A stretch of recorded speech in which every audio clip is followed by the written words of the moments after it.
Hi guys, welcome back to the channel. This is how to generate image with Fotor AI. So first thing that you will do is simply go to fotor.com and this will be their homepage.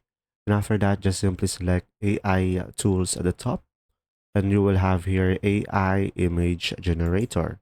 So just simply select on that. And from here, just simply select generate over here. And after that, it will redirect you to the image editor. So from here, you will have a different style. So guys, from here, just simply select a style that you prefer and they have multiple categories over here.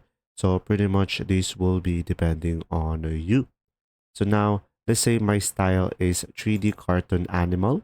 So I will provide a prompt, giraffe and dinosaur in the forest. So pretty much it will be depending on you and select settings if you want to add another options as you can see. So now from here, just simply select generate.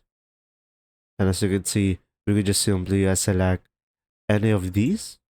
And as you can see, we have the giraffe in the forest and the small dinosaur. So guys, I recommend being more specific into your prompt, and the more specific you are, the better the output. Now, you can just simply select edit over here and you will have multiple tools over here. And pretty much you can download it once you are done. And that's pretty much it. I hope this video helped you understand more. Thanks for watching.